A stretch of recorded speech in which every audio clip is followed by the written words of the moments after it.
Hello and welcome to Secrets of Organ Playing podcast. We are your hosts, Vidas Pinkevičius and Aušra Pinkevičienė. We've been mastering secrets of organ playing for more than 20 years and sharing them on this blog since 2011. On this show, which we create from our home in Vilnius, Lithuania, we strive to help you grow in every area of organ playing, including practice, technique, repertoire, sight reading, hymn playing, improvisation, composition, music theory, harmony, and many others. Our hope is to help you become a complete musician, or what we call as total organist, a program which we have created to help you reach your dreams faster than you would do on your own. If you are new here, we invite you to subscribe to receive free updates of this blog at organduo.lt. By subscribing, you will also receive free video how to master any organ composition and 10-day organ playing mini course. And now let's go to the podcast for today. Hi guys, this is Vidas. And Aušra. Let's start episode 323 of Secrets of Organ Playing podcast. This question was sent by Barbara. And she wrote that she struggles with two related things. One, keeping my mind from wandering when I'm doing repetitions to teach my hands or feet the fingering or pedaling. And two, resisting the temptation to sight read at tempo with mistakes. I think number two is very common when people sight read too fast. That's right. And I don't think, it's bad if you do it, let's say once, just to get the feeling of a piece. But, to do it more than once, then it's really bad. It slows down your progress. Exactly. So when you're taking a new piece you're about to study and master, sometimes it's nice to play it through with more mistakes than usual, but just to get a general feeling how the piece should sound. Yes, and also that going through that piece in tempo will give you a good idea how long will it take for you to learn it, to master it. Because if you make, let's say, 10 mistakes and you're playing at the concert tempo, it will take about 10 days, in my experience. What about yours, Aušra? I never counted, my mistakes and the days that I have to practice. I'm very scientific. I'm not. No, I'm not scientific, but I found that this works actually. Usually people cannot do 10 mistakes. They will do 100 mistakes, if playing too fast. So 100 days would be more or less appropriate, I think. Well, could be. You could say if I'm working fragment by fragment and I could do, let's say, 1 page per day, if I really concentrate and master those troublesome spots, you could say that I could eliminate more than 1 mistake a day. But the next day you will not be ready to perform in public that page, It's still fresh. You need to refresh for at least, I don't know, a week or more. So that's why you need more days, I think. True. And I think for me it's hard to know when I know a piece very well. From recordings, from other performers, and I'm starting to work on it, and it sounds in my ears, and I know how it needs to sound, but my fingers are not ready yet. Mm-hmm. And that's when, I have a temptation of speeding up. Mm. And Barbara writes about the problem. Maybe we also have that her mind is wandering when she's repeating many times the same fragment over and over again. Do you have this temptation to wander around through the woods or whatever in your dreams when you counting 1, 2, 3, 4, 5, 6, 7, 8, 9, 10? Yes, definitely. And sometimes, I remember playing with Rankin's Fantasy and Wasserfluss in Babylon, which takes forever. And sometimes, I would go through the piece and would stay in focus. I would always know which line I'm playing, which text or Psalms text is dealing, in the right spot, and thinking about all those Baroque figurations and other things that I had to think about. But sometimes, I would start to play that piece and suddenly I would be at the end.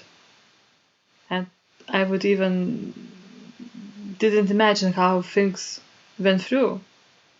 It means that, Didn't notice. I didn't notice it. So my mind was, I don't know, flying around somewhere. Have you that feeling sometimes? Many times, because now I'm playing this concert in November with organ works of Teisutis Makačinas, living composer from Lithuania, to honor his 80th anniversary. And his music sometimes it's really dissonant and hard to understand, and sometimes my mind doesn't want to understand. So when I'm working on a fragment, let's say line by line, there are 3 or 4 measures every line, so it's a good length of the fragment to work on. And I repeat and count repetitions, let's say up to 10 times. I sometimes forget which number it is. Is it 5 or 6, because my mind also is distracted and tries not to focus because the music doesn't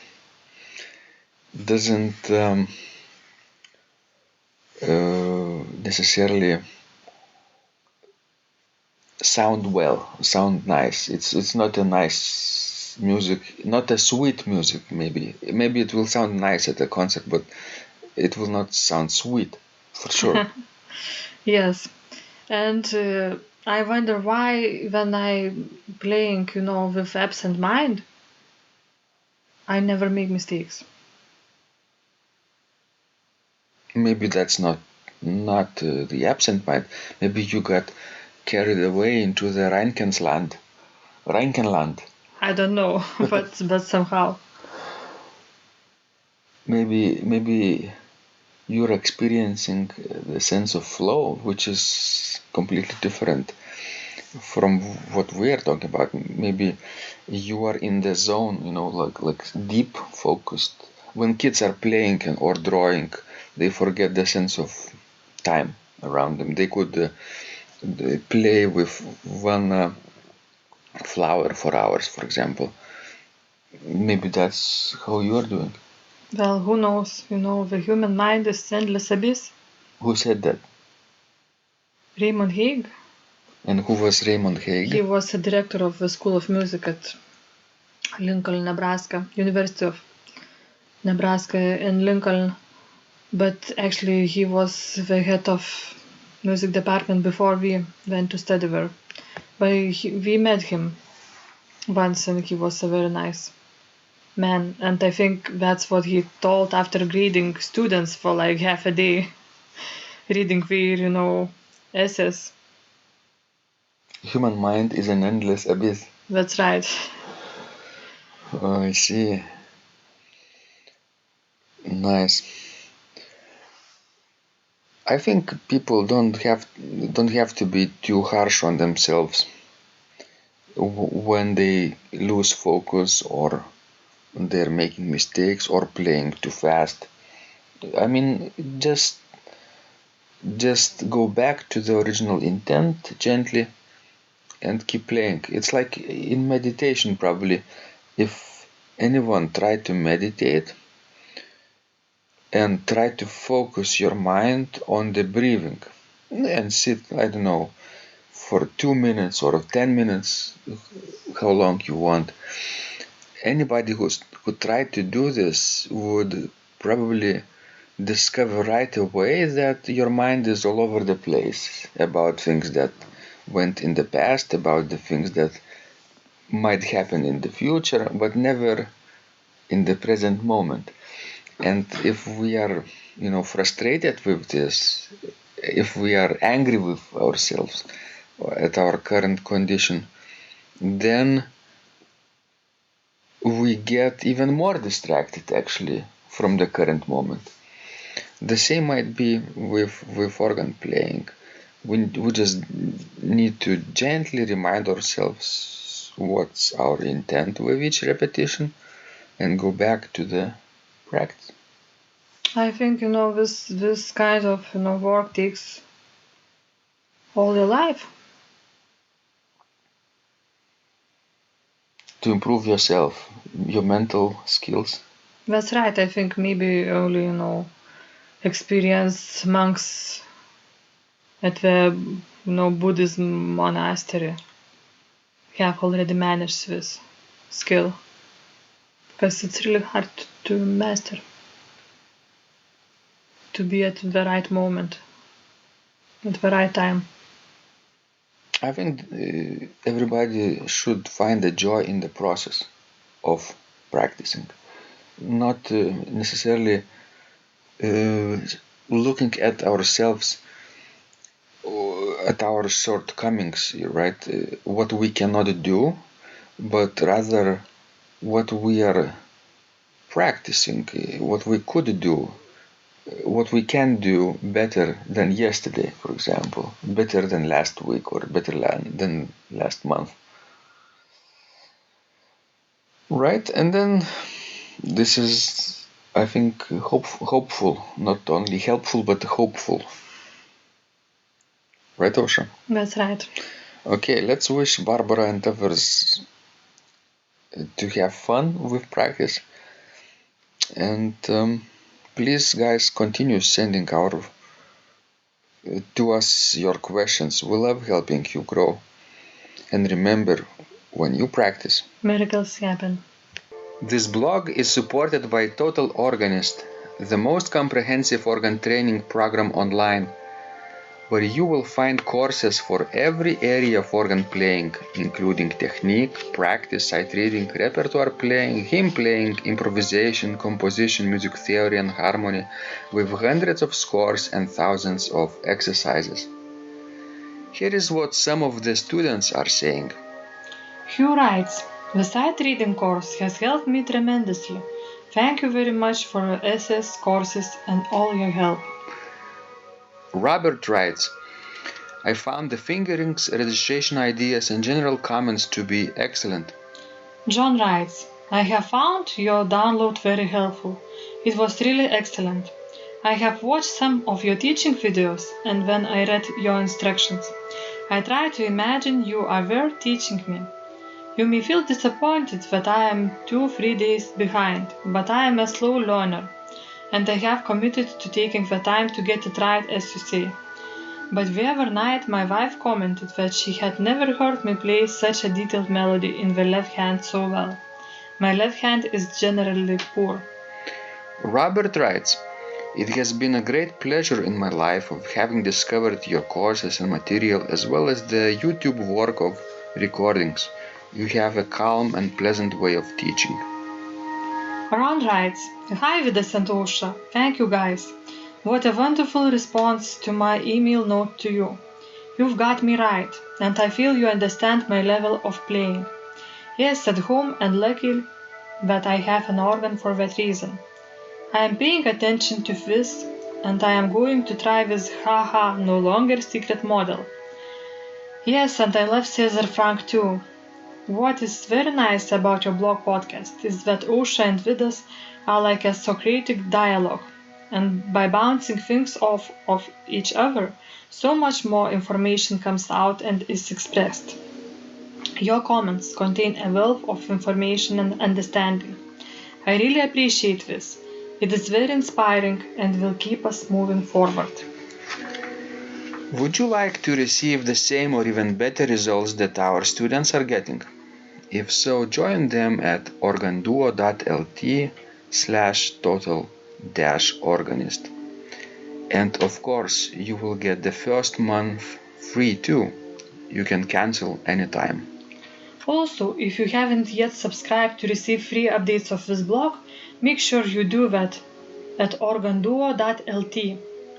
By subscribing, you will also receive free video, how to master any organ composition and 10-day organ playing mini course.